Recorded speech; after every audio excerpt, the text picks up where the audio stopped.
ప్రభును రక్షకుడైన యేసుక్రీస్తు నామంలో మీకు శుభములు తెలియజేస్తూ ఉన్నాను. ప్రియులారా, దేవుని యొక్క వాక్యాన్ని ధ్యానం చేయడానికి దేవుడు మనకి ఇటు రీతిగా ప్రభువు మనకిచ్చిన సమయాన్ని బట్టి దేవునికి మహిమ కలుగును గాక. మరి అంత్య దినములలో మనం ఉన్నామని మనం గమనించిన వారమై ప్రభువు రాకడ కొరకు సిద్ధపడవలసిన వారు వింటున్నాం. ప్రియ దేవుని పిల్లలారా, ప్రభువే సెలవిచ్చి ఉన్నాడు, అంత్య దినములలో అపాయకరమైన కాలములు వచ్చునని.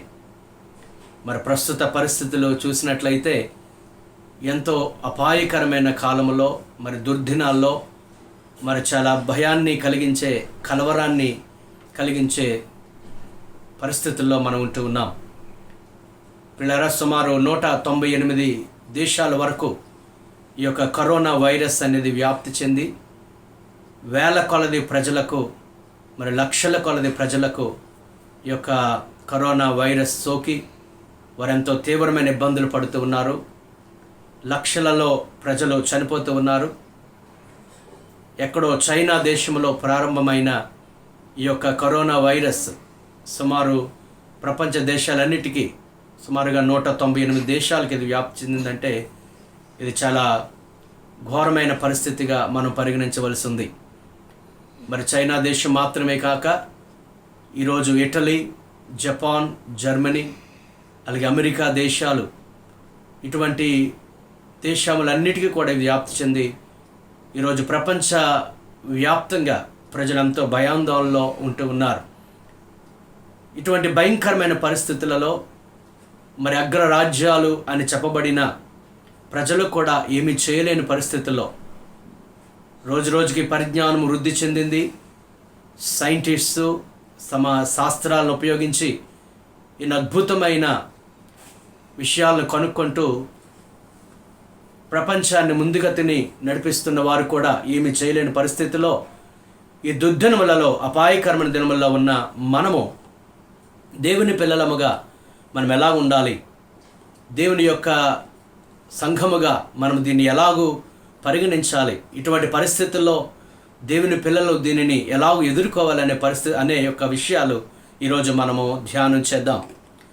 పిల్లరా, యోవేలు గ్రంథము 2వ అధ్యాయము 2వ వచనాన్ని మనము గమనించినట్లయితే ఈ విధంగా అక్కడ వ్రాయబడిన మాటలు మనము నేర్చుకోవచ్చు. పెద్దలారా ఆలకించుడి, దేశపు కాపురస్తులారా మీరందరూ చెవియొగ్గి వినుడి. ఇలాంటి సంగతి మా దినములలో కానీ మా పితరుల దినములలో కానీ జరిగినదా?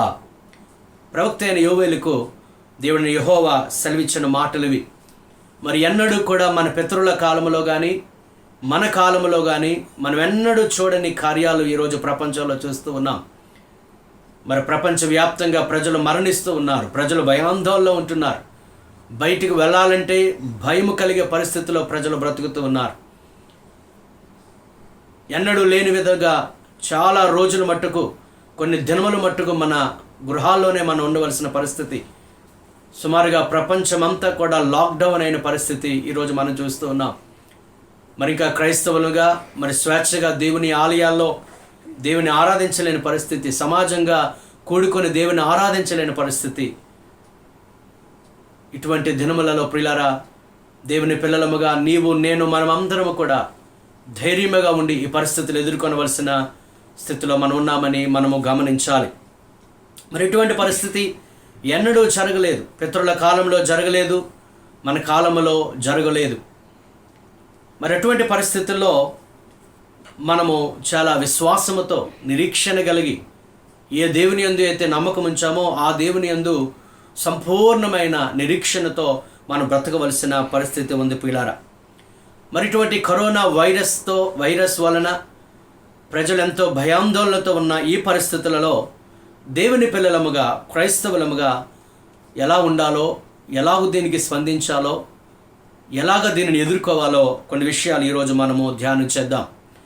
మొదటిగా ప్రియులారా, దేవుని యొక్క వాక్యాన్ని మనం గమనించినట్లయితే బైబిల్ గ్రంథంలో దేవుడు పదే పదే తన ప్రజలకు చెప్తూ ఉన్నాడు, మీరు భయపడవద్దు, నేను మీకు తోడుగా ఉన్నాను, భయపడవద్దు, నేను మిమ్మల్ని విడిపిస్తాను, భయపడవద్దు, నేను మిమ్మల్ని రక్షిస్తాను అని ప్రభువు పదే పదే తన ప్రజలకు సెలవిస్తూ ఉన్నాడు. మీరు ఏమాత్రము భయపడవలసిన అవసరం లేదు. యేసుక్రీస్తు వారు కూడా చెప్పారు యోహాను సువార్త 14వ అధ్యాయంలో, మీ హృదయములను కలవరపడనియొద్దు, దేవుని యందు విశ్వాసం ఉంచుచున్నారు, నా యందును మీరు విశ్వాసం ఉంచండి అని ప్రభువే మనకు సెలవిచ్చి ఉన్నాడు. ప్రియ దేవుని పిల్లలారా, దేవుని యొక్క వాగ్దానాలను మనము జ్ఞాపకం చేసుకున్నట్లయితే మనము భయపడకుండా మనం ధైర్యంగా మనం ఉండగలం. మనం భయపడిన ప్రతిసారి నిజ దేవుని కలిగిన మనము ఆయన చేసిన గొప్ప గొప్ప వాగ్దానాలను మనము జ్ఞాపకం చేసుకుని మనం ధైర్యముగా ఈ పరిస్థితుల్లో నిరీక్షణ కలిగి మనం బ్రతకగలం. యెషయా గ్రంథము 41వ అధ్యాయము 10వ వచనములో ఈ విధముగా వ్రాయబడింది. ఆ లేఖనాలు ఒకసారి మనము గమనించుదాం. యెషయా గ్రంథం 41వ అధ్యాయం 10వ వచనంలో ఈ విధంగా రాయబడింది. నేను నీతో చెప్పి ఉన్నాను, నీకు తోడై ఉన్నాను, భయపడకము, నేను నీ దేవుడినై ఉన్నాను, దిగులు పడకము, నేను నిన్ను బలపరుతును, నీకు సహాయము చేయువాడు నేనే, నీతి అను నా దక్షిణహస్తముతో నిన్ను ఆదుకొందును. ప్రియ దేవుని సంఘమా, తన ప్రజలైన వారికి దేవుడు సెలవిస్తున్న మాట, ఇదిగో నీవు భయపడవద్దు, నేను నీకు తోడుగా ఉన్నాను, నేను నీకు దేవుడినై ఉన్నాను, నీవు దిగులు పడవద్దు, నేను నిన్ను బలపరుస్తాను, నేను నీకు సహాయము చేస్తాను, నా దక్షిణ హస్తముతో, నీతి అను నా దక్షిణ హస్తముతో నిన్ను ఆదుకుంటాను. పిల్లరా, ఇంత గొప్ప వాగ్దానాలు మనకు దేవుడు మనకి ఇచ్చాడు. మనం భయపడకుండా మనం ఆదుకునే దేవుడు మనకు ఉన్నాడని, ఆపత్కాలంలో నమ్ముకున్నదంగా సహాయకుడు మన దేవుడని ఆయన మీదే మన విశ్వాసం కలిగి మనం ముందుకు వెళ్ళాలి. పిల్లరా, యోహాను సువార్త 16వ అధ్యాయం 33వ వచనములో యేసుక్రీస్తు వారు స్వయంగా చెప్పిన మాట, ఇదిగో మీకు శ్రమ కలిగిన సమయంలో మీరు ధైర్యాన్ని తెచ్చుకోండి, మీకు శ్రమ కలుగుతుంది అయినను మీరు ధైర్యం తెచ్చుకోండి అని ప్రభువు చెప్తూ ఉన్నాడు. పిల్లరా, దేవుని పిల్లలముగా మనకు ధైర్యం ఎక్కడి నుంచి వస్తుంది? దేవుడి నుంచే మనకు వస్తుంది. దేవుడే మన నిరీక్షణ, ఆయనే మనకు బలం, ఆయనే మనకు గొప్ప విశ్వాసమునకు కర్తయు, దాన్ని కొనసాగించేవాడైన దేవుడై ఉంటూ ఉన్నాడు. పిల్లరా, మనం నిరీక్షణ లేని అన్యజనుల వలె మనము నిరాశపడవలసిన అవసరం లేదు. మనం నిరీక్షణ లేని ప్రజలము కాము, మన విశ్వాసము కలిగిన ప్రజలం. యేసుక్రీస్తు వారు మత్తయి సువార్త 6వ అధ్యాయంలో అంటాడు, ఇది అన్యజనులు వీటన్నిటి విషయము విచారిస్తారు, కానీ మీరైతే ఆయన రాజ్యాన్ని, ఆయన నీతిని మొదట వెతకమని ప్రభువు చెప్పాడు. అంచేత అన్యజనుల వలె నిరీక్షణ లేని మాటలు మనము మాట్లాడవలసిన అవసరం లేదు. మన హృదయములను కలవరపడనీయకుండా మన ఆశ ప్రభు మీద పెట్టుకొని, మన విశ్వాసం అంతా ప్రభు మీద పెట్టుకొని నిరీక్షణ కలిగిన వారమై ప్రభువు యొక్క బలాన్ని పొందుకొని మనము ముందుకు కొనసాగాలి. హెబ్రీ పత్రిక 13వ అధ్యాయము 5-6 వచనాలు మనం గమనించినట్లయితే దేవుడు తన ప్రజలైన మనకు వాగ్దానం చేస్తున్న మాట, నిన్ను ఏ మాత్రమును విడువను, నిన్ను ఎన్నడను ఎడబాయును. పిల్లరా, సాక్షాత్తు దేవుడే మనకి మాట సెలవిస్తున్నాడు. ఇటువంటి భయంకరమైన పరిస్థితుల్లో మనం ఉన్నా, ఇటువంటి శోధన కాలంలో మనమున్నా, ఇటువంటి పరీక్షా సమయములలో మనమున్నా, వేదనకరమైన కలవరము పుట్టించే భయంకరమైన స్థితుల్లో మనం ఉన్నప్పటికీ దేవుడు చేస్తున్న వాగ్దానము, ఇదిగో నిన్ను ఏ మాత్రమును నిన్ను విడువను, నిన్ను ఎన్నడును ఎడబాయును. ప్రియులారా, ఈ లోకమంతా మనల్ని విడిచిన, ఒకవేళ ఈ లోకంలో మనం భయంకరమైన పరిస్థితులు గుండా మనం వెళుతూ ఉన్నా మనం దిగులు చెందవలసిన అవసరం లేదు. నిన్ను నన్ను మనందరిని సృజించిన సృష్టికర్త అయిన దేవుడే మనకు వాగ్దానం చేశాడు, మనల్ని విడువనన్నాడు, ఆయన ఎన్నడు ఎడబాయనన్నాడు. మరి 6వ వచనం మనం గమనించినట్లయితే, ప్రభువు నాకు సహాయుడు, నేను భయపడను అని మనము మంచి ధైర్యముతో చెప్పగలవారమై ఉన్నామని భక్తుడు చెప్తూ ఉన్నాడు. పిల్లారా, మనం ధైర్యంగా చెప్పగలము, ఎందుకనగా దేవుడు మనకు సహాయుడై ఉన్నాడు. పిల్లారా, రోమీయులకు రాసిన పత్రిక 4వ అధ్యాయంలో మనం గమనించినట్లయితే ఇక్కడ ఒక అద్భుతమైన మాటను మనం గమనిస్తూ ఉన్నాం. అబ్రహాము యొక్క జీవితాన్ని మనం గమనించినట్లయితే, మరి అబ్రహాము నిరీక్షణకు ఆధారము లేనప్పుడు దేవుని మీద అతడు నిరీక్షణ కలిగి అతడు దేవుణ్ణి నమ్మాడు. అది అతనికి నీతిగా ఎంచబడింది. పిల్ల అబ్రహాముకి దేవుడు ఎప్పుడో వాగ్దానం చేస్తాడు, ఇదిగో నీ సంతానము ఇసుక రేణువుల వలె నేను విస్తరింపజేస్తాను, ఇదిగో నీ యొక్క సంతానము ఆకాశ నక్షత్రముల వలె విస్తారమవుతుందని దేవుడు ఏనాడో దేవుడు అబ్రహాముకి వాగ్దానం చేశాడు. కానీ ప్రియులారా, వాగ్దానము యొక్క పరిస్థితి ఎలాగుంటే, ప్రస్తుతం అబ్రహాము వెళుతున్న పరిస్థితి మరొకలాగా ఉంది. కానీ మనం గమనించవలసింది, దేవుడు వాగ్దానం చేస్తే అది ఎన్నటన్నిటికీ వాగ్దానమే. దేవుని యొక్క వాగ్దానము చూస్తూ ఉన్నాడు, మరి తన పరిస్థితి చూస్తూ ఉన్నాడు. అతడు వృద్ధాప్యములో ఉన్నాడు. తన యొక్క భార్య అయిన సారా యొక్క శరీరము కూడా మృతతుల్యమైపోయింది. తాను గర్భము ధరించే పరిస్థితిలో ఆమె లేదు. అయినప్పటికీ ప్రియులారా, తన పరిస్థితులను చూసి అతడు విశ్వాసాన్ని కోల్పోలేదు. తన పరిస్థితులను చూసి అతడు భయపడలేదు. కానీ విశ్వాసమునకు కర్తయు నిరీక్షణకు కర్తయు అయిన దేవునిపైనే అతడు సంపూర్ణమైన నమ్మకాన్ని అతడు పెట్టుకున్నాడు. రోమిలికి రాసిన పత్రిక 4:18 అదే మాట మనం చదువుతూ ఉన్నాం. నిరీక్షణకు ఆధారము లేనప్పుడు అతడు నిరీక్షణ కలిగి నమ్మెను. 19 మరియు అతడు విశ్వాసమునందు బలహీనుడు కాక రమారమి 100 ఏండ్ల వయస్సు కలవాడై ఉండి అప్పటికి తన శరీరం మృతతుల్యమైనట్టును సారా గర్భమును మృతతుల్యమైనట్టును ఆలోచించెను.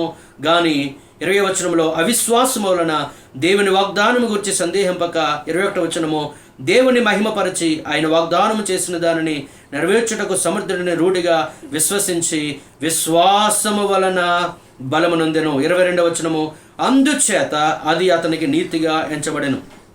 ప్రియులారా, పరిస్థితులు చూస్తే బలహీనమయ్యే పరిస్థితి, పరిస్థితులు చూస్తే కలవరము పుట్టించే పరిస్థితి, పరిస్థితులు చూస్తే నేను బ్రతికి బట్ట కడతానా అనే భయంకరమైన స్థితిలో మనము ఉంటున్నాం ఈరోజు. ప్రియులారా, అయితే మన అబ్రహాము వలె తన పరిస్థితిని మనము చూడక, అబ్రహాము ఎలాగైతే తన పరిస్థితుల వైపు చూడక దేవుని వైపు చూశాడో, నిరీక్షణ కలిగి దేవుని నమ్మాడో, ప్రియులారా, మనం చుట్టూ జరుగుతున్న పరిస్థితులను చూస్తే కొన్నిసార్లు మనకు భయము కలగవచ్చు, ఆందోళన చెందవచ్చు, మనం ఏమైపోతామో అన్న కలవరము మనకు పుట్టొచ్చు. కానీ మరి నిరీక్షణకు కర్త అయిన దేవుని వైపు చూసినప్పుడు పిల్లారా, మనకెంతో ఆయన మీద నమ్మకము కలుగుతుంది.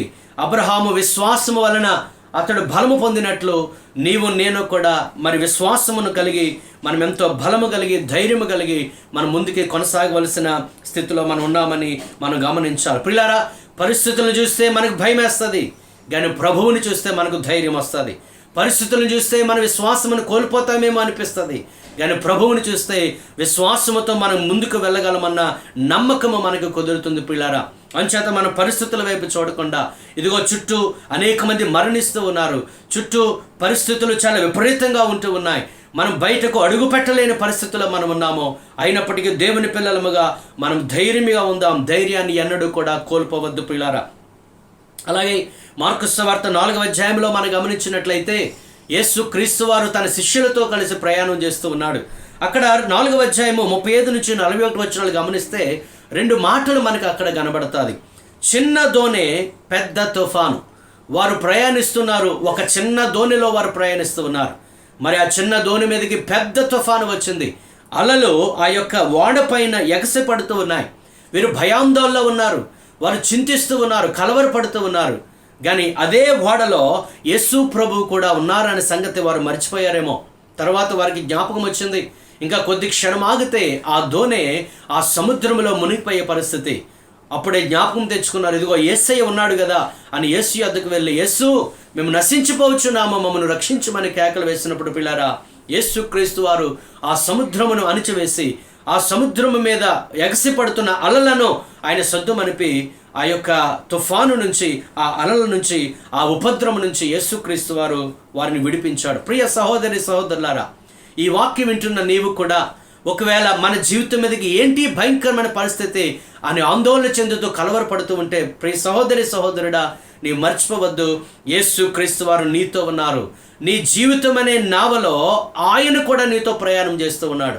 అందుచేత మనము భయపడవలసిన అవసరం లేదని మనం గమనించాలి. మరొక సందర్భంలో మార్కు సువార్త, మరొక సందర్భంలో మత్తయి సువార్త 14వ నుంచి మనం గమనించినట్లయితే అక్కడ యేసుక్రీస్తు వారు అవతల ఒడ్డు నుంచి ఆయన సముద్రం మీద నడుచుకుంటూ వస్తూ ఉన్నాడు. మరి ఈ యొక్క ఒక దోణిలో శిష్యులైన వారు ప్రయాణిస్తూ ఉన్నారు. మరి అల్లంత దూరాన్న చూస్తూ ఉన్నప్పుడు యేసు ప్రభు సముద్రం మీద నడిచి వస్తున్నప్పుడు పేతురు అంటాడు, ప్రభువా నేను కూడా నీటి మీద నడవాలి అని యేసుక్రీస్తుని అడిగాడు. అది యేసుక్రీస్తు అన్నాడు, పేతురు నీవు నీటి మీద నడిచిరా అని చెప్పినప్పుడు పేతురు నీటి మీద నడవడము ప్రారంభించాడు. మరి మత్తయి సువార్త 14:30 మనం గమనించినట్లయితే పేతురు గాలిని చూచి భయపడి మునిగిపోసాగి ప్రభువా నన్ను రక్షించమని కేకలు వేశాడు. పిల్లరా, అతడు యేసు వైపు చూచినంత కాలము చాలా జాగ్రత్తగా నడవగలిగాడు. పడిపోకుండా, మునిగిపోకుండా చక్కగా నడవగలిగాడు. మరి ఎప్పుడైతే యేసు వైపు కాకుండా గాలిని చూచాడో అతడు భయపడి అతడు మునిగిపోసాగిన మాట మనం చూస్తూ ఉన్నాం. ప్రియులారా, ఈ భయంకరమైన పరిస్థితులలో మనం ఒకవేళ వార్తలు పదే పదే మనము చూస్తూ ఉంటే, లేదా అక్కడే వారు చనిపోయారు, ఎక్కడ వీరు చనిపోయారు అన్న ఆ యొక్క వార్తలు మనము చూస్తూ వింటూ ఉంటే ఒకవేళ మనకు భయం కలుగుతారు. అంచేత మనం ఇటువంటి పరిస్థితుల మీద మన దృష్టి పెట్టకుండా యేసు వైపు మనం చూసినట్లయితే మనం ధైర్యంగా మనం ఉంటాం. వెంటనే యేసుక్రీస్తు వారు తన చేయి చాపి పేతురుని మరలా రక్షించినట్లు మనం చూస్తున్నాం. ప్రియ సహోదరి సహోదరుడా, ఒకవేళ నీ వలల వైపు చూస్తే, ఈ శోధల వైపు చూస్తే, ఈ యొక్క భయంకరమైన పరిస్థితుల వైపు చూస్తే ఒకవేళ మనం మునిగిపోయే పరిస్థితి ఉంటుందేమో. కానీ యేసు వైపు చూసినట్లయితే మనం సురక్షితంగా మనం ఉంటాం.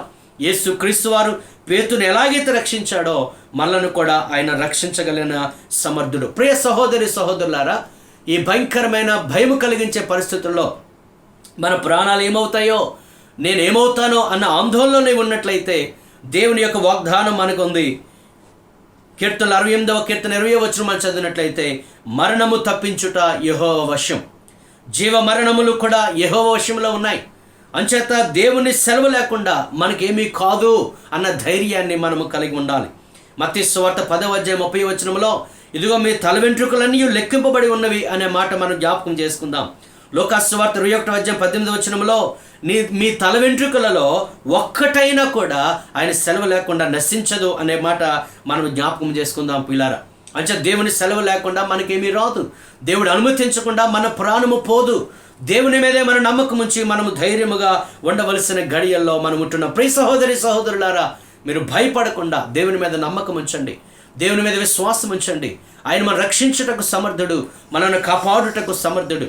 ఆనాడు జలప్రలయములో నోవహు యొక్క కుటుంబాన్ని దేవుడు ఎలాగో రక్షించాడో, ఆనాడు సొదొమ గొమొర్రా పట్టణములు నాశనమైన పరిస్థితిలో లోతు యొక్క కుటుంబాన్ని ఎలాగో రక్షించాడో, దేవుని పిల్లలమైన మనల్ని రక్షించుటకు ఆయన సమర్థుడైన సంగతి మనం మర్చిపోకూడదు.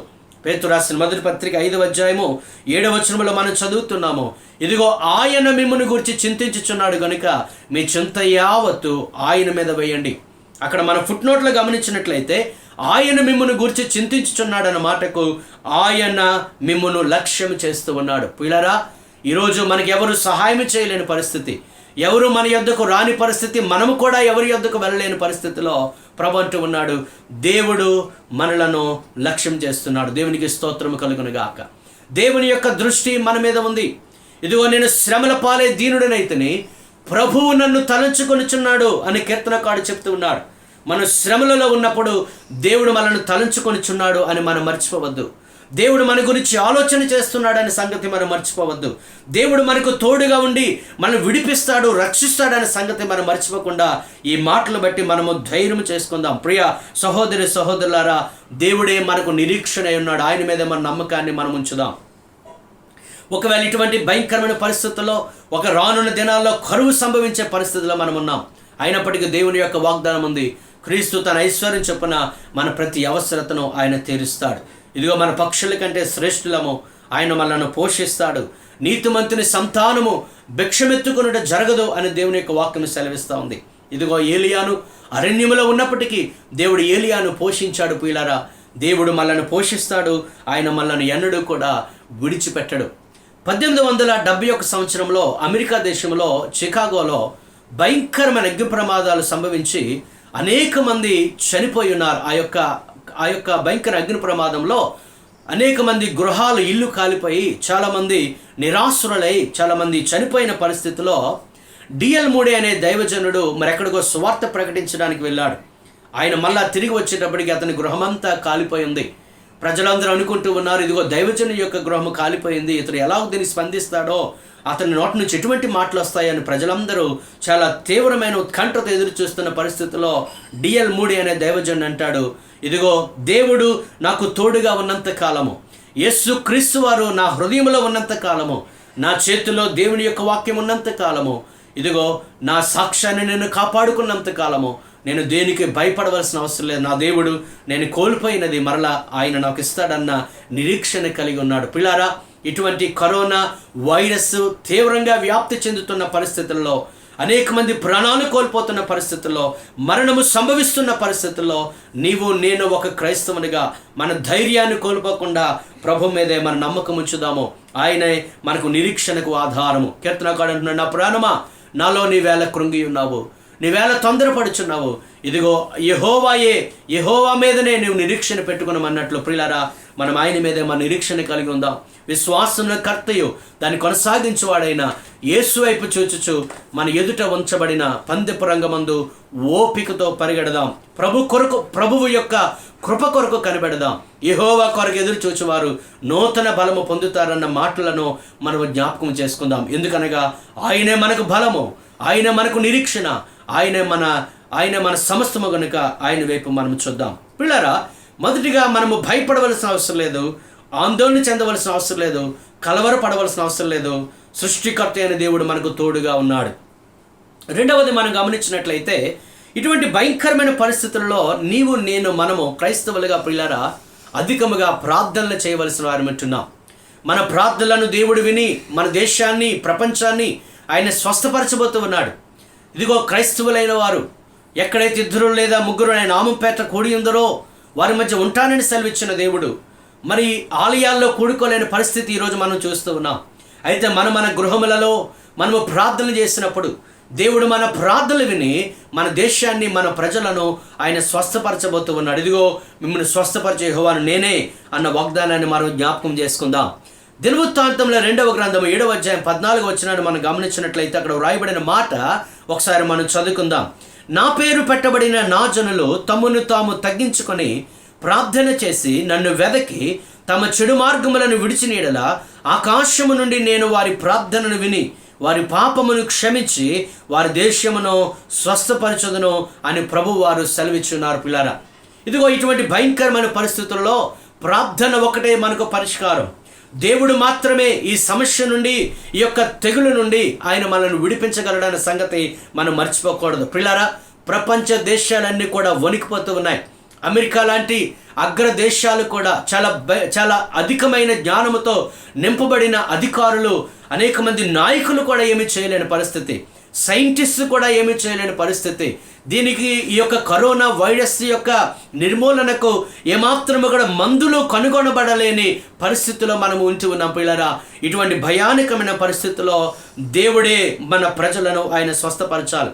అయితే దేవుని యొక్క వాగ్దానము గొప్పగా ఉంది. పిల్లారా, ఆయన అంటున్నాడు, నా పేరు పెట్టబడిన నా జనులు, అనగా దేవుని చేత పిలువబడి యేసు క్రీస్తు రక్తమందు కడుగబడి పరిశుద్ధులుగా ఉండుటకు పిలువబడిన ఈ యొక్క సంఘము, దేవుని యొక్క సంఘము, దేవుని బిడ్డలైన వారు తమ్మును తాము తగ్గించుకొని ప్రార్థన చేస్తే దేవుడు వారి ప్రార్థన వింటాడన్న వాగ్దానము మనకు ఉంది. పిల్లారా, ఈ సమయంలో క్రైస్తవులుగా నేను చేయవలసింది ఏంటంటే మనం అధికంగా ప్రార్థనలు చేయాలి.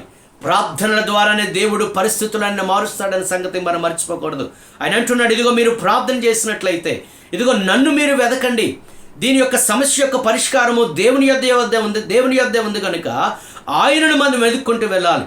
అంత మాత్రమే కాదు, మన చెడు మార్గములను మనం విడిచిపెట్టాలి. ఒకవేళ అపవిత్రతలో, పాపములో ఉన్నట్లయితే ఆ చెడు మార్గములను విడిచిపెట్టి మనము దేవునికి ప్రార్థన చేసినట్లయితే ఆకాశమందున్న దేవుడు మన ప్రార్థన ఆలకించి ఆయన మనకు స్వస్థతను ఆయన ప్రసాదిస్తాడు. అంటున్నాడు, మీరు అలాగూ ప్రార్థన చేసినట్లయితే మీ ప్రార్థన విని ఇదిగో మీ పాపాన్ని క్షమించి మీ దేశాన్ని స్వస్థపరుస్తానంటున్నాడు. పిల్లారా, అవును పిల్లారా, దేవుని పిల్లలముగా మనము ప్రార్థన చేయవలసిన పరిస్థితుల్లో మనం ఉన్నాం. దేవుడే ఈ యొక్క కరోనా వైరస్ నుండి లేదా ఈ భయంకరమైన తెగుల నుండి ఆయన విడుదల చేయాలి. ఆయనే మనల్ని స్వస్థపరచాలి. ఆయన ప్రార్థిస్తే దేవుడు కార్యాలు మన జీవితంలో చేయడానికి దేవుడు ఎల్లప్పుడూ కూడా సిద్ధంగా ఉన్నాడన్న సంగతి మనం మర్చిపోకూడదు. యోవేలు గ్రంథము 2వ అధ్యాయము 12వ వచనం నుంచి అలాగే 12వ వచనము 13వ వచనం మనం గమనించినట్లయితే, ఇప్పుడైనను మీరు ఉపవాసం ఉండి కన్నీరు విడిచుచు దుఃఖించుచు మనఃపూర్వకముగా తిరిగి నా యొద్దకు రండి. ఇదే యెహోవా వాక్కు. మీ దేవుడైన యెహోవా కరుణావాత్సల్యము గలవాడును శాంతమూర్తియు అత్యంత కృపగలవాడునై ఉండి తాను చేయనుద్దేశించిన కీడును చేయక పశ్చాత్తాపబడను గనుక మీ వస్త్రములను కాక మీ హృదయములను చింపుకొని ఆయన తట్టు తిరుగుడి. ప్రియ దేవుని సంగమా, మరి ఇప్పుడైనా మనం దేవుని సన్నిధిలో మనము ప్రార్థన చేయవలసిన వారమంటున్నాం. కన్నీరు కార్చుచు దుఃఖించచ్చు, మనపూర్వకముగా ఒకవేళ అవకాశం బట్టి ఉపవాసం ఉండి మనం ప్రార్థన చేసినప్పుడు దేవుడు ఘనమైన కార్యాలు మన దేశంలో జరిగిస్తాడు. మరి యోవేలు గ్రంథంలో మనం గమనించినట్లయితే అక్కడ భయంకరమైన ఉపద్రవంలో ప్రజలు ఉన్నట్టు మనం గమనిస్తూ ఉన్నాం. ఇదిగో పురుగులు వచ్చే పంటలను తినివేసిన పరిస్థితి, నష్టపోయిన పరిస్థితి, శత్రువులు దండేస్తున్న పరిస్థితి, అలాగే పొలములు పాడైపోయిన పరిస్థితి. 13వ వచనంలో 1వ అధ్యాయం 12వ వచనంలో యోవేలు గ్రంథంలో చూసినట్లయితే మనం గమనిస్తూ ఉన్నాము, నరులకు సంతోషమేమియో లేకపోయాను. ప్రియులారా, ఈరోజు మనుషుల హృదయాలలో ఏమాత్రం సంతోషం లేదు, ఆనందం లేదు. మనుషులు చాలా కలవరంలో ఉన్నారు. మరి ఇటువంటి పరిస్థితుల్లో ప్రియులారా, నీవు నేను మనమందరము కూడా మనము ప్రార్థన చేయాలి. కన్నీరు కార్చి దేవుని సన్నిధిలో మనం గోజాడినప్పుడు దేవుడు మన యొక్క దేశాన్ని, ప్రజలను ఆయన స్వస్థపరుస్తాడు. ఇదిగో నినివే పట్టణ ప్రజల మీదకి ఉపద్రవము రానున్న పరిస్థితిలో వారందరూ కూడా తమ దుర్మార్గములను విడిచిపెట్టి వారు దేవుని సన్నిధిలో ప్రార్థించినట్లు మనం లేఖన భాగములో మనం చదువుతున్నాం. యోనా గ్రంథము 3వ అధ్యాయంలో కొన్ని మాటలు మనం గమనించినట్లయితే 4వ వచనంలో, యోనా పట్టణములో ఒక దిన ప్రయాణమంత దూరము సంచరించచ్చు, ఇక 40 దినములకు నీనివే పట్టణము నాశనమగునని ప్రకటన చేయగా 5వ వచనములో, నీనివే పట్టణపు వారు దేవుని యందు విశ్వాసముంచి ఉపవాస దినము చాటించి గనులేమి అల్పులేమి అందరూ గోనె పట్ట కట్టుకొనిరి. పిల్లరా, ఇది దేవుని మీద సనిగే కాలము కాదు, దేవుని మీద తిరగబడే కాలము కాదు, మన హృదయాలను కఠినము చేసుకుని ఇంకా దేవునికి దూరముగా తిరిగే కాలము కాదు, దేవుణ్ణి దూషించే కాలము కాదు. ఈ యొక్క సమస్యకు పరిష్కారము దేవుడే కనుక మన మనస్సులను దేవుని వైపు తిప్పుకోవాలి. మన హృదయాలను దేవుని వైపు తిప్పుకొని ఆయన సన్నిధిలో మనము ప్రార్థన చేయవలసిన వారు ఉంటున్నాం. 8వ వచనం గమనించినట్లయితే, ఒకవేళ దేవుడు మనస్సు తిప్పుకొని పశ్చాత్తప్తుడై మనము లయము కాకుండా తన కోపాగ్ని చల్లార్చుకును గనుక మనుషులు ఏది పుచ్చుకొనకూడదు, పశువులు కానీ, ఎద్దులు కానీ, గొర్రెలు కానీ మేతమేయకూడదు, నీళ్లు త్రాగకూడదు. మనుషులందరూ తమ దుర్మార్గమును విడిచి తాము చేయ బలత్కారమును మానివేయవలను. మనుషులేమి పశువులేమి సమస్త గోనెపట్ట కట్టుకొనవలను, సమస్తమును గోనెపట్ట కట్టుకొనవలను. జనులు మనపూర్వకంగా దేవుని వేడుకొనవలను అని దూతలు నినివే పట్టణము చాటించి ప్రకటన చేసిరి. 10వ వచనములో, ఈ నినివే వారు తమ చెడు నడతలను మానుకొనగా వారు చేయుచున్న క్రియలను దేవుడు చూచి పశ్చాత్తప్తుడై వారికి చేదునని తాను మాట ఇచ్చిన కీడు చేయకుమాను. ప్రియులారా, మారు మనసు వచ్చింది. ప్రభు సన్నిధిలో ప్రార్థన చేయవలసిన పరిస్థితిలో మనం ఉన్నాం. దేవుడు మన ప్రార్థనలు విని మన ప్రజలను ఆయన స్వస్థపరచబోతూ ఉన్నాడు. ఎస్తేరు గ్రంథం మనం చదువుతున్నాము. యూదుల ప్రాణాలు పోయే పరిస్థితిలో ఎస్తేరు అలాగే తన యొక్క పరివారం అందరూ కూడా ఉపవాసం ఉండి దేవుని సన్నిధిలో ప్రార్థించినప్పుడు యూదుల మీదకు రావాల్సిన ఆ ఉపద్రవం నుంచి దేవుడు విడిపించినట్లు మనం చూస్తున్నాం. పిల్లరా, ఈరోజు విజ్ఞాపనకర్తలు ఆయన కావాలి. తిమోతికి రాసిన మొదటి పత్రిక 2వ అధ్యాయము మొదటి 2 వచనాలు గమనించినట్లయితే, ఇదిగో మనము నెమ్మదిగా సుఖముగా మనం బ్రతకాలంటే మన విజ్ఞాపనలు, ప్రార్థనలు, యాచనలను, కృతజ్ఞతాస్తుతులను మనం చేయవలసిన పరిస్థితుల్లో మనం ఉన్నాం. పిల్లారా, మనము ప్రార్థనలు చేద్దాం. యెహెజ్కేలు గ్రంథము 22వ అధ్యాయం 30వ వచనములో మనం గమనించినట్లయితే ఈ విధంగా అక్కడ మాట మనం చదువుతున్నాం. 22వ అధ్యాయం 30వ వచనం, నేను దేశమును పాడు చేయకుండానట్లు ప్రాకారమును దిట్టపరచుటకును బద్దలైన సందులో నిలుచుటకును తగిన వాడెవడని నేను ఎంత విచారించిననో ఒక్కడైనను కనబడలేదు. ప్రియులారా, దేవుడు దేశాన్ని పాడు చేయకుండా ఉండాలంటే ఇదిగో బండ సందులో నిల్చుని, అనగా దేవునికి మనుషులకు మధ్య నిల్చుని ప్రార్థన చేయవలసిన విజ్ఞాపనకర్తలు ఈరోజు మనకు కావాలనే సంగతి మనం మర్చిపోకూడదు. అహరోను సంఖ్యాకాండం 16:48 చూసినట్లయితే, అహరోను చచ్చిన వారికి బ్రతికున్న వారికి మధ్యను నిలబడగా తెగులు ఆగెను. క్రైస్తవులుగా ఈరోజు మనము దేవునికి మనుషులకు మధ్య నిలబడి దేవునికి మనం మొరపెట్టాలి. అహరోను చచ్చిన వారికి బ్రతికున్న వారికి మధ్య నిలబడగా ఆ తెగులు ఆగినట్లు చూస్తున్నాం. సమూయేలు 2వ గ్రంథము 24వ అధ్యాయము 15వ వచనం గమనించినట్లయితే, భయంకరమైన తెగులు దావీదు కాలంలో వచ్చింది. దాను నుండి బెయేర్షెబా వరకు ఈ తెగులు వచ్చిన కారణంగా సుమారు 70,000 మంది చనిపోయారు. మరి అటువంటి పరిస్థితుల్లో మన 24వ అధ్యాయం 25వ వచనం చదువుతున్నాము. దావీదు బలిపీఠమును కట్టాడు, దహన బలులను సమాధాన బలులను అర్పించాడు, దేశము కొరకు విజ్ఞాపనలను చేసి ఉండగా దేవుడు ఆ విజ్ఞాపనలన్నీ ఆలకించి ఆ తెగులు నుండి వారిని విడిపించాడు. అక్కడ చదువుతున్నాం, ఆ తెగులు ఆగి ఇశ్రాయేలీయులను విడిచిపోయేను. పిల్లరా, తెగులు ఆగిపోవాలంటే దేవుని పిల్లలు విజ్ఞాపనలు చేయాలి. ప్రియ సహోదరి సహోదరులారా, మన వార్తలు చూసుకుంటూ ఉండిపోతే సరిపోదు. లేదా ఈ సమయాన్ని, దేవుడు మనకిచ్చిన సమయాన్ని ఎలాగో మనము గడిపేస్తే సరిపోదు, కానీ సమయం దొరికిన కొలది సమయాన్ని మనము సద్వినియోగపరుచుకొని ప్రభు సన్నిధిలో ప్రార్థన చేద్దాము. ప్రార్థన ద్వారానే దేవుడు కార్యాలు చేస్తాడు. అంత మాత్రమే కాదు, మన ప్రార్థన ఎలా ఉండాలి అంటే, దానియేలును కానీ ఎజ్రాను కానీ మనం గమనించినట్లయితే, దానియేలు తమ దేశ ప్రజల యొక్క పాపాన్ని ఒప్పుకుంటూ ప్రార్థన చేస్తాడు. ఎజ్రా కూడా తన ప్రజల పాపాలు ఒప్పుకుంటూ ప్రార్థన చేస్తాడు. ప్రియ సహోదరి సహోదరులారా, మన పాపాలు ఒప్పుకుంటూ దేవుని సన్నిధిలో ప్రార్థన చేయవలసిన సమయం. దేశంలో ఉన్న అపవిత్రత, దేశంలో ఉన్న భయంకరమైన వ్యభిచారము, దేశంలో ఉన్న ఈ భయంకరమైన అక్రమం, అన్యాయమును మనం ఒప్పుకుంటూ, ప్రభువా మేము పాపము చేసిన వారము, మమ్మల్ని క్షమించండి అని ప్రభు సన్నిధిలో ప్రార్థన చేసినట్లయితే దేవుడు మన ప్రార్థనలు విని మనలను ఆయన స్వస్థపరచబోతూ ఉన్నాడు. తెగుల నుండి మనం విడిపించబోతున్నాడు. పిల్లరా, దేవుని పిల్లలముగా మనం ప్రార్థన చేయవలసిన వారమే ఉంటున్నాం. మూడవదిగా మనం గమనించినట్లయితే, మనము ఈ సమయంలో మారు మనస్సు పొందవలసిన సమయంలో మనం ఉన్నాం. ఇదిగో మారు మనస్సు పొంది యేసు క్రీస్తు వారి యొక్క రెండవ రాకడ కొరకు మనం సిద్ధపడాలి. పిల్లరా, పరిస్థితులన్నీ మనం చూసినట్లయితే యేసు క్రీస్తు రెండవ రాకడ మరి సమీపంగా ఉందని మనం గమనించాలి. ఇదిగో అంత్య దినములలో మనం ఉన్నాము. యేసు క్రీస్తు వారు చెప్పి ఉన్నారు, ఇదిగో అంత్య దినములలో అపాయకరమైన కాలములు వస్తాయని. భూకంపాలు, మత్తయి సువార్త 24వ అధ్యాయాన్ని మనం గమనించినట్లయితే, ఇదిగో యేసు క్రీస్తు వారు రావడానికి ముందు ఇటువంటి భయంకరమైన స్థితులు సంభవిస్తాయని మనము అక్కడ చదువుతున్నాం. ఒక ట్రైను రావడానికి ముందు ఆ ట్రైను అల్లంత దూరంగా ఉండగానే ఆ ట్రైన్ యొక్క శబ్దము మనకు వినబడినట్లు యేసు క్రీస్తు వారు రెండవసారి ఈ భూమి మీదకు రావడానికి ముందు ఇవన్నీ కూడా సూచనలుగా లేదా ముంగుర్తులుగా మనకు కనబడుతూ ఉన్నాయి.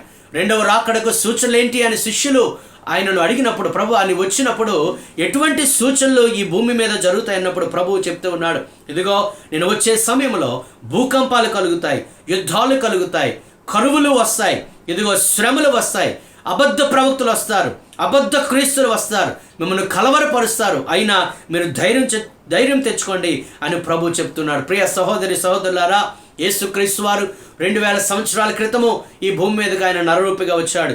ప్రజలందరి పాపము కొరకు ఆయన రక్తాన్ని చిందించాడు. యేసు రక్తము ద్వారా మాత్రమే సమస్త మానవాళి పాపములకు క్షమాపణ దొరుకుతుంది. ఆయన మనందరి కొరకు కలువరి శిలువలో ఆయన ప్రాయశ్చిత్తము చేసి ఉన్నాడు. ఇదిగో ఆయన పాపులను రక్షించుటకు ఆయన ఈ లోకానికి వచ్చాడు. ఎవరైతే యేసునందు విశ్వాసం ఉంచుతారో వారు రక్షించబడతారు. యేసుక్రీస్తు వారు మొదటిసారి నరరూపిగా ఆయన ఈ లోకానికి వచ్చాడు. ప్రజలందరి పాపముల కొరకు ఆయన రక్తాన్ని చిందించాడు. యేసుక్రీస్తు వారు ఆయన మనందరి కొరకు మరణించి సమాధి చేయబడి 3వ దినమున తిరిగి లేచి ప్రజలందరికీ కూడా ఆయన పునరుత్థానుడయ్యాడన్న సంగతి ప్రజలందరికీ తాను కనుపరుచుకొని అందరూ చూస్తూ ఉండగా పరలోకానికి ఆయన ఆరోహణమయ్యాడు. ఇదిగో పరలోకానికి ఆయన వెళ్ళుట ఎలాగూ ప్రజలు చూస్తున్నారో అదే రీతిగా ఆయన రాబోతున్నాడు అని లేఖనాలు సెలవిస్తున్న పిల్లరా, యేసు యొక్క మొదటి రాకడ అనగా యేసుక్రీస్తు ఈ భూమి మీదకి నరరూపిగా రావడం గురించి ప్రవక్తలు ఎన్నో ప్రవచనాలు చెప్పారు. ఆ ప్రవచనాలు నెరవేర్చబడ్డాయి. యేసుక్రీస్తు వారు కూడా భూమి మీద సంచరించినప్పుడు ఆయన మరలా నేను వస్తాను అని ప్రభు చెప్పాడు. మరి ఆయన రాకడ కొరకు మనం ఎదురు చూస్తూ ఉన్నాం. లేఖనాలు ఎప్పుడూ కూడా తప్పు కాదండి. లేఖనాలు 100% అవి నెరవేర్చబడతాయి. ఆయన మొదటి రాకడ నెరవేర్చబడింది. ఈరోజు ప్రజలందరూ కూడా ఆయన రెండవ రాకడ కొరకు కనిపెడుతూ ఉన్నారు. యేసుక్రీస్తు వారు భూమి మీద దేవుని రాజ్యమునికి వచ్చిన సువార్తను ఆయన ప్రకటించాడు. ప్రభు అన్నాడు, పరలోక రాజ్యం సమీపించింది, మీరు మారు మనసు పొందండి. ప్రియ సహోదరి సహోదరులారా, ఈ యొక్క వాక్య సందేశం వింటున్న ప్రజలారా, ఒకరు యేసును ఇంకా విశ్వసించకపోతే ఇదే నేడే మిక్కిలి అనుకూల సమయము, నేడే రక్షణ దినం. మన పాపములకు మన ప్రాయశ్చిత్తము మనం చేసుకొనవలసి ఉంది. మన పాపములకు మనం క్షమాపణ పొందవలసి ఉంది. ఎవరైతే యేసునందు విశ్వాసం ఉంచుతారో, యేసును తమ సొంత రక్షకునిగా ప్రభువుగా అంగీకరిస్తారో, యేసు క్రీస్తు వారు ఎప్పుడొచ్చినా కూడా వారు పరలోక రాజ్యం లేదా మధ్యాకాశమునకు ఎత్తబడడానికి సిద్ధంగా ఉంటారు. ఇటువంటి భయంకరమైన పరిస్థితుల్లో యేసుని నమ్మిన వారు కలవరపడకుండా ఆయన రాకడ కొరకు కనిపెడతారన్న సంగతి మనం మర్చిపోకూడదు. మరి పరలోక రాజ్యంలో చేరాలి అంటే ప్రియులారా, ఈ భూమి మీద మన జీవితము శాశ్వతము కాదు. ఇదిగో భయంకరమైన స్థితిలో మనం ఉన్నాం. కరోనా అనే యొక్క వైరస్ రోజు రోజుకి వ్యాప్తి చెందుతుంది. కరోనా వైరస్ వల్ల ఎంతోమంది చనిపోతూ ఉన్నారు. ఈరోజు ఇది వ్యాప్తి చెందుతున్న కాలంలో ఒకవేళ కరోనా ద్వారా ఒకవేళ మనుషులు మరణించవచ్చు, ఒకవేళ దీన్ని తప్పించుకునైనా కొంతకాలం బ్రతకవచ్చు. కానీ ఒకటి మాత్రం మనం గమనించాలి, మరణము ప్రతి ఒక్కరికి సంప్రాప్తమిస్తుంది. మరణమును తప్పించుకోవడము ఎవరి సాధ్యము కాదు. ఏదో ఒక రోజున మనం అందరం మరణించవలసిందే. కానీ మరణించడానికి ముందు యేసుక్రీస్తుని రక్షకునిగా ఎవరైతే అంగీకరిస్తారో, మారు మనసు పొంది పాపాలు విడిచిపెట్టి పరిశుద్ధంగా జీవిస్తారో వారు మాత్రమే యేసుక్రీస్తు రెండవ రాకడలో ఎత్తబడతారు. మిగతా అందరూ విడువబడి ఆ యొక్క శ్రమల కాలంలో భయంకరమైన శ్రమలు అనుభవించవలసి ఉందన్న సంగతి మనం మర్చిపోకూడదు. అంచేత ఇంకా మారు మనసు పొందకపోతే నీ పాప జీవితాన్ని విడిచిపెట్టి దేవుని వైపు తిరిగి పరిశుద్ధంగా జీవించవలసిందిగా ఒక దైవ సేవకునిగా మిమ్మల్ని బ్రతిమలాడుకుంటూ ఉన్నాను. ఒకవేళ మారు మనసు పొంది రక్షణ పొంది బాప్తిసం పొందినప్పటికీ ఒకవేళ మారు మనసుకు తగిన జీవితం జీవించకపోతే, రెవల్యూషన్ అనగా ప్రకటన గ్రంథం 2వ అధ్యాయం మనం చదువుతున్నాం.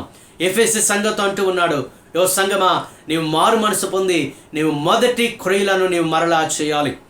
అది సంఘమే కావచ్చు, యేసునందు విశ్వాసం ఇచ్చినదే కావచ్చు, అయినప్పటికీ తన మొదటి ప్రేమను మర్చిపోయింది. ప్రియ దేవుని సంఘమా, ప్రియ దేవుని పిల్లలారా, ఒకవేళ యేసుక్రీస్తునందు విశ్వాసం ఉంచి కూడా ఒకవేళ అపవిత్రమైన జీవితాన్ని జీవిస్తూ ఉంటే ఆయన రాకడ కొరకు నీవు నేను మనము సిద్ధపడాలి.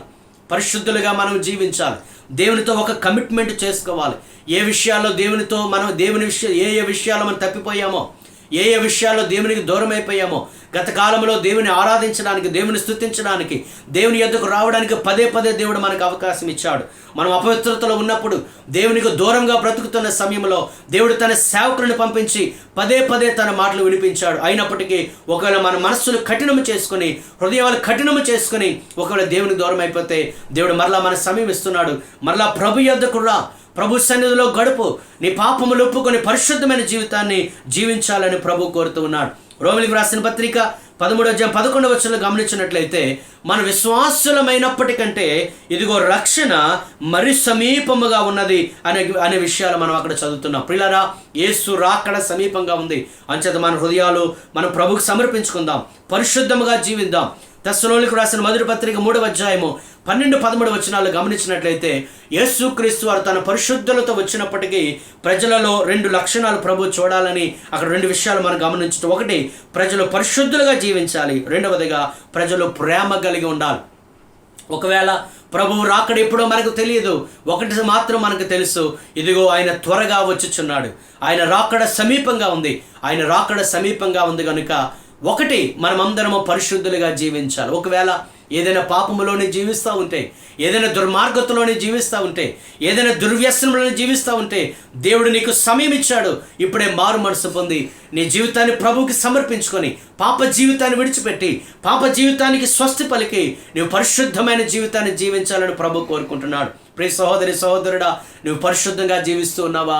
లేకపోతే ఈరోజు నీ హృదయాన్ని ప్రభు సమర్పించుకొని పరిశుద్ధంగా జీవించాలని సేవకునిగా, దైవ సేవకునిగా తెలియజేస్తున్నాను. అలాగే ఆయన రెండవ రాకడలో ఆయన వస్తున్నాడు కనుక మనము ప్రేమ కలిగి మనం ఉండాలి. మత్తయి సువార్త 24వ అధ్యాయంలో మనం గమనించినట్లయితే, అక్రమము విస్తరించుట చేత మనుషుల మధ్య ప్రేమ చల్లారిపోతుంది అంటున్నాడు. మరి ఆయన వచ్చే సమయంలో ప్రజల మధ్య ప్రేమ చల్లారిపోతుంది. కానీ దేవుని పిల్లలముగా నీవు నేను ప్రేమ కలిగి ఉండాలి. కుటుంబాన్ని ప్రేమించండి, నీ యొక్క సహోదరులను ప్రేమించండి, ఈ యొక్క తోటి విశ్వాసులను ప్రేమించండి, అన్యజనులను ప్రేమించండి. మనుషులందరినీ మనం ప్రేమించిన వారముగా మనం ఉండాలి. ఎవరి మీద ద్వేషం పెట్టుకొనకుండా, ఎవరి మీద పగ పెట్టుకొనకుండా, ఎవరితో కూడా అసమాధానముగా ఉండకుండా, కక్షలకు పగలకు త్రావు లేకుండా. పిల్లరా, మానవిక జీవితం ఎంత అల్పమైనదో, మానవుడు ఇప్పుడు ఏమి చేయలేని పరిస్థితి, దేవుని వైపే తిరగవలసిన పరిస్థితుల్లో మనం ఉంటున్నాం. అనవసరమైన గొడవలకు పోకుండా, అనవసరమైన కక్షలకు పగలకు మనము పోకుండా ప్రేమ కలిగి మనం జీవిద్దాం. ఆయన వచ్చే సమయంలో నీవు నేను ప్రేమ కలిగి పరిశుద్ధంగా జీవిస్తేనే ఆయన రాకడలు ఎత్తబడతాము. మనల్ని మనం పరిశీలన చేసుకోవాల్సిన సమయం. ప్రియులారా, దేవుడు తగినంత సమయాన్ని మనకిచ్చాడు. ఈ సమయంలో మన హృదయాలు ప్రభుకి సమర్పించుకుందాం, మన జీవితాలు ప్రభుకి అప్పగించుకుందాం, మనం పరిశుద్ధంగా జీవిద్దాం, ప్రేమ కలిగి జీవిద్దాం. పిల్లరా, ఈ సమయంలో మనం నేర్చుకున్న ఒకటి, భయపడకుండా, కలవరపడకుండా ఆయన మీద మన నిరీక్షణ కలిగి ఉందాం. రెండవదిగా, మనము అధికమైన ప్రార్థన చేద్దాము. ప్రార్థనల ద్వారానే దేవుడు మన దేశాన్ని అలాగే ప్రపంచంలో ప్రజలను స్వస్థపరుస్తాడు. రెండవదిగా, మారు మనస్సు కలిగిన జీవితాన్ని జీవించి పరిశుద్ధమైన జీవితాన్ని జీవిద్దాం. ఆయన రాకడ కొరకు సిద్ధపడదాం. నాలుగవదిగా గమనించినట్లయితే, ఎఫెసీయులకు రాసిన పత్రిక 5వ అధ్యాయంలో మనం గమనిస్తూ ఉన్నాము. 5వ అధ్యాయం 15వ వచనము 16వ వచనములో, దినములు చెడ్డవి గనుక మీరు సమయమును పోనీయక సద్వినియోగము చేసుకొనొచ్చు. అజ్ఞానుల వలె కాక జ్ఞానుల వలె నడుచుకున్నట్లు జాగ్రత్తగా చూచుకొనుడి. పిల్లారా, మరి కొన్ని దినములు మనము లాక్డౌన్లో మనం ఉన్నాం. ఎక్కడికి వెళ్ళలేని పరిస్థితి, చివరికి దేవుని మందిరానికి కూడా వెళ్ళలేని పరిస్థితి. ఎప్పుడూ కూడా ఇటువంటి పరిస్థితి మనము చూడలేదు. గత ఆదివారము మరి దేవుని పిల్లలముగా దేవుని యొక్క మందిరానికి వెళదామని మనం అనుకున్నాము, కానీ మనం వెళ్ళలేని పరిస్థితుల్లో మనం ఉన్నాం. అయినప్పటికీ దేవుడు మన సమయం ఇచ్చాడు. కీడులో కూడా మనం మేలును వెతకవలసిన వారు ఉంటున్నాం. దేవుని మందిరానికి అయితే వెళ్ళి మనం ఆరాధించలేని పరిస్థితి, కానీ మన గృహములలో కుటుంబములుగా కూడుకొని దేవుని మనం ఆరాధించడానికి దేవుడు మనకు అవకాశం ఇచ్చాడు. అన్నాడు ఆది సంఘము ప్రతి దినము దేవాలయంలోను ఇంటింటా కూడుకుంటూ దేవుని వారు ఆరాధించారు, దేవుని వారు స్తుతించారు. పిల్లారా, ఇదిగో దేవుడు మనకు అద్భుతమైన సమయాన్ని మనకిచ్చాడు. ఒకవేళ దేవుని మందిరానికి వెళ్ళే అవకాశం మనకు లేకపోవచ్చు, కానీ కుటుంబములుగా మన గృహాల్లో కూడుకుని దేవుని ఆరాధించడానికి దేవుడు అవకాశం ఇచ్చాడు. కనుక ఏమాత్రము కూడా మన సమయాన్ని దుర్వినియోగపరచక దేవుడిచ్చిన సమయాన్ని వినియోగించుకుంటూ మన గృహములలో అధికముగా మనము ప్రార్థన చేద్దాం, సమయాన్ని సద్వినియోగం చేసుకుందాం. అనవసరంగా ప్రతి సమయంలో కూడా టీవీ ఛానల్ చూస్తూ మన హృదయాల్ని ఆందోళనతో నింపుకునే కన్నా దేవుని సన్నిధిలో ప్రార్థనలో మనం గడుపుదాం. దేవుని సన్నిధిలో ప్రార్థన చేద్దాం, సంఘముల కొరకు ప్రార్థన చేద్దాం, సేవకుల కొరకు ప్రార్థన చేద్దాం, ఇటువంటి కరోనా వ్యాధిగ్రస్తుల కొరకు ప్రార్థన చేద్దాం, డాక్టర్స్ మెడికల్ డిపార్ట్మెంట్ కొరకు మనం ప్రార్థన చేద్దాం, అలాగే పోలీస్ డిపార్ట్మెంట్ కొరకు మనం ప్రార్థన చేద్దాం, శానిటేషన్ డిపార్ట్మెంట్ వారి కొరకు ప్రార్థన చేద్దాం. వారెంతో ప్రయాసపడుతున్నారు. ఇదిగో మనమందరము గృహంలో ఉంటూ ఉన్నాము, కానీ వారు ఫీల్డ్లో ఉండి ఎంతో భయంకరమైన ప్రయాసపడుతున్నారు. పిల్లారా, వారి కొరకు మనము ప్రార్థన చేద్దాం. అంత మాత్రమే కాదు, అన్యజనులందరూ రక్షణ పొందాలని మనం ప్రార్థన చేద్దాం. ఇదిగో ప్రజలు మరణిస్తూ ఉన్నారు. వారు మరణించడము ఒక బాధాకరమైన విషయం అయితే, యేసును నమ్మకుండా వారు మరణిస్తే నరకమునకు పోతారు. కనుక ఇది ఇంకా బాధాకరమైన సంగతి. కనుక ప్రభువా, ఇదిగో అన్యజనులైన వారిని నీవు రక్షించు అని ప్రభు సన్నిధిలో మనం ప్రార్థన చేద్దాం. పిల్లారా, రక్షణ పొందని మీ బంధువుల కొరకు ప్రార్థన చేయండి, రక్షణ పొందని మీ స్నేహితుల కొరకు ప్రార్థన చేయండి. God has given us enough time to pray for the unbelievers. ఇదిగో విశ్వాసం లేని వారి కొరకు, రక్షణ లేని వారి కొరకు మనం ప్రార్థన చేయడానికి దేవుడు గొప్ప సమయం ఇచ్చాడు. కనుక వారి రక్షణ కొరకు ప్రార్థన చేద్దాం. మీ కుటుంబముల కొరకు ప్రార్థన చేయండి.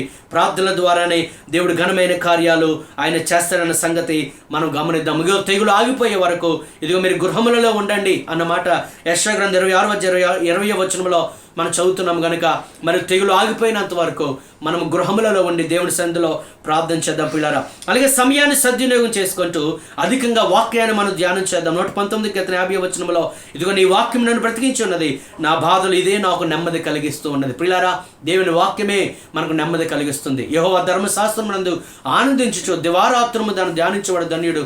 అతని నీటి కాలువలో ఎవరు నాటబడిన వాడై ఆకు వాడక తన కాలమందు ఫలమిచ్చు చెట్టు వలె ఉండును, అతడు చేయనిదంతయు సఫలమగును. పిల్లారా, దేవుని వాక్యం చేత మన హృదయాలు మనం నింపుకుందాం. మనం పచ్చగా ఉండి వర్ధిల్లుదాం దేవుని సన్నిధిలో. దేవునికి మరింత సమీపంగా వద్దాం. ప్రియులారా, దేవుని సన్నిధిలో అడుగుదాం, ప్రభువా, ఈ భయంకరమైన పరిస్థితుల్లో నీ స్వరమును నాకు వినిపించు. ప్రభువా, నేనేమి చేయాలో నాకు బోధించు. ఈ భూమి మీద నేను ఎలా బ్రతకాలో నాకు నేర్పించు. నీకు ఇష్టమైన బిడ్డలుగా నేను ఎలా బ్రతకాలో నాకు నేర్పించు. నిన్ను సంతోషపెట్టే విధముగా ఈ భూమి మీద ఎలా బ్రతకాలో నాకు నేర్పించు ప్రభువా అని దేవుని యొక్క వాక్యాన్ని మనం చదువుతున్నట్టయితే దేవుడు మనతో తప్పనిసరిగా మాట్లాడతాడు. ఆయన స్వరాన్ని మనకు ఆయన వినిపిస్తాడు. వాక్య ధ్యానం మనం చేద్దాం. అంత మాత్రమే కాకుండా సమయాన్ని సద్వినియోగపరుచుకుంటూ ఈ యొక్క బిజీ వరల్డ్లో మనం ఇంతవరకు జీవించాం. దేవుడు కొంత సమయాన్ని మనకి ఇచ్చాడు. అధికముగా మన కుటుంబంతో మనము గడుపుదాం. భార్య భర్తలుగా, తల్లిదండ్రులు పిల్లలుగా కొద్దిసేపు ఎంతో దేవుని సన్నిధిలో దేవునికి ప్రార్థన చేస్తూ, వాక్యాన్ని ధ్యానిస్తూ, కుటుంబ ప్రార్థన చేసుకుంటూ మీ యొక్క సమయాన్ని మీ కుటుంబంతో గడిపి సంతోషంగా ఉండవలసిందిగా సేవకునిగా తెలియజేస్తూ ఉన్నాను. పిల్లరా, 4వదిగా మనం గమనిస్తున్నాము, సమయాన్ని సద్వినియోగం చేసుకుంటూ మన జ్ఞానుల వలె నడుచుకుందాం. చివరిగా పిల్లరా, ఈ యొక్క కరోనా వ్యాప్తి విస్తరిస్తున్న ఈ భయంకరమైన దినములలో, ఈ యొక్క లాక్డౌన్ అయిన పరిస్థితుల్లో చాలామంది బేదలైన వారు పనికి వెళ్ళలేని పరిస్థితి, వారికి ఆహారం లేని పరిస్థితి దాపురిస్తుంది. మరికొద్ది దినముల్లో ఒకవేళ భయంకరమైన కరువు ఒకవేళ వచ్చే పరిస్థితి ఉంది. ఎందుకంటే అనేకమైన దిగుమతులు లేని పరిస్థితి, పంటలు లేకపోయే పరిస్థితి, లేకపోతే వస్తువులు సరైన సమయానికి అందలేని పరిస్థితి, అనేకమైన కంపెనీలు మూతవేయబడిన పరిస్థితి, రవాణా సౌకర్యం లేని పరిస్థితిలో ఒకవేళ కరువు సంభవిస్తున్న ఈ సమయంలో మరి బేదలను జ్ఞాపకం చేసుకుందాం, పేదవారిని జ్ఞాపకం చేసుకుందాం. వారు రోజు బయటకు వెళితే కానీ పూట గడవని పరిస్థితుల్లో ఉన్న వారిని జ్ఞాపకం చేసుకుంటూ తగినంత సహాయాన్ని వారికి, ఆర్థిక సహాయాన్ని వారు చేద్దాం, వారికి మనం చేయూతనిద్దాం. ప్రియులారా, దేవుని పిల్లలముగా ఈ సమయంలో మనం పేదవారిని మనం జ్ఞాపకం చేసుకోవాలి. పేదవారి కొరకు మనం ప్రార్థన చేయడం మాత్రమే కాదు, మనకు తోచినంత సహాయాన్ని వారికి చేస్తూ వారిని ఆదుకుందాం. ప్రియులారా, ప్రియ దేవుని సంగమా, ఈ యొక్క సమయాన్ని దేవుడు మనకు అనుగ్రహించాడు కనుక ఈ భయంకరమైన పరిస్థితుల్లో మనం దిగులు చెందకుండా, కలవరపడకుండా, భయపడకుండా ధైర్యముగా మనం ఉందాం. అలాగే అధికమైన ప్రార్థన చేసి మన దేశాన్ని, మన ప్రజలను మనం కాపాడుకుందాం. మన ప్రార్థన దేవుడు వింటాడని నమ్మకంతో అధికంగా మనం ప్రార్థన చేసి, కుటుంబములుగా ఆయా సమయాలు కేటాయించుకుని ప్రార్థన చేసి మనము దేవుని యొక్క కృప కొరకు మనం కనిపెడదాం. ఒకవేళ మూడవదిగా మనం మార్చుకోవలసిన విషయాలు ఏమైనా ఉంటే మనం మార్చుకొని మారు మనసు పొంది పశ్చాత్తాపడి పరిశుద్ధముగా దేవుని సన్నిధిలో మనం వర్ధిల్లుదాం. నాలుగవదిగా సమయాన్ని సద్వినియోగం చేసుకుంటూ ప్రార్థనలోను, వాక్య ధ్యానములోను, అలాగే దేవునితోనూ అత్యధికంగా గడుపుతూ, అలాగే మన కుటుంబంతో మన సమయాన్ని గడుపుదాం. పేదలను జ్ఞాపకం చేసుకుంటూ వారికి మనం సహాయం చేద్దాం. ప్రియ సహోదరి సహోదరులారా, ధైర్యంగా ఉండండి, ప్రభు మీద నమ్మకం ఉంచండి, ప్రభు మీద నిరీక్షణ కలిగి ఉండండి. దేవుడే మనకు నిరీక్షణ. దేవుడు ఈ మాటలను మన వినికిడిలో దీవించునుగాక. దేవుని యొక్క కృప మీ అందరికీ తోడేయుడునుగాక. దేవుడి యొక్క చిత్తమును బట్టి ఈ రీతిగా కలుసుకోవడానికి దేవుడు ఇచ్చిన అవకాశం బట్టి దేవునికి సమస్తమైన మహిమ, ఘనత, ప్రభావంలో ఆరోపిస్తూ ఈ కొన్ని మాటలు నేను ముగిస్తూ ఉన్నాను. ఈ సమయంలో ప్రార్థన చేసుకుందాం. ప్రేమ కలిగిన తండ్రి, కృపగల ప్రభువా, నీ పరిశుద్ధ నామానికి వందనాలు చెల్లిస్తూ ఉన్నాం. నీ ప్రజలమైన మేము ఈ భయంకరమైన దినముల్లో కలవరపడకుండా నీ మీద విశ్వాసం ఉంచమని, నిరీక్షణ కలిగి ఉండమని, మేము నిరీక్షణ లేని ఎత్తుల వలె ఉండకుండా ఉండాలని మీరు కోరుకుంటున్నారు కనుక మేము కలవరపడకుండా ధైర్యముగా ఉంటూ మరి మా దేశ ప్రజల కొరకు, అనేక మంది బాధితుల కొరకు, అలాగే నాయన మరణించిన వారి కుటుంబాల కొరకు ప్రార్థిస్తున్నాం. వారికి కావాల్సిన ఆదరణ దయచేయండి. మా దేశాన్ని, మా ప్రజలను మీరు స్వస్థపరచండి ప్రభువా. ఎవరు భయాందోళనకు గురి కాకుండా నీ మీద నమ్మకం ఉంచి ధైర్యంగా ముందుకు వెళ్ళటకు సహాయం చేయండి. ప్రతి సంఘము కొరకు, ప్రతి సేవకుల కొరకు, అలాగే ముఖ్యంగా పేదవారి కొరకు ప్రార్థన చేస్తున్నాం. ఈ సమయంలో మీరు వారిని ఆదరించండి ప్రభు. అన్నిటికంటే ముఖ్యంగా నీ రాకడ సమీపంగా ఉంది తండ్రి. నీ ప్రియ బిడ్డలముగా నీ రాకడ కొరకు మేము సిద్ధపడాలి. అనేక మందిని మేము సిద్ధపరచాలి. పరిశుద్ధంగా జీవిస్తూ ప్రేమ కలిగి, సమాధానము కలిగి నీ రాకడ కొరకు సిద్ధపడటకు అందరికీ కృప చూపమని, ఈ వాక్య సందేశం ఉన్న ప్రతి ఒక్కరిని పేరు పేరును మీరు దీవించి ఆశీర్వదించమని యేసు నామమున ఈ ప్రార్థనను అడిగి వేడుకొనుచున్నాము మా పరమ తండ్రి. ఆమేన్. మన పరమ తండ్రి అయిన దేవుని ప్రేమయు, ప్రభువును రక్షకుడైన యేసుక్రీస్తు వారి యొక్క కృపయు, పరిశుద్ధాత్మని యొక్క అన్యోన్య సహాసము, సమాధానము, సంతోషము సకల పరిశుద్ధులకు సదాకాలము తోడిండి నడిపించునుగాక. Amen. God bless you. Our address: Christ Covenant Church, plot number 15, Kalighat Colony, near Voda Colony Phase 1, Vijayanagaram 535003, Andhra Pradesh.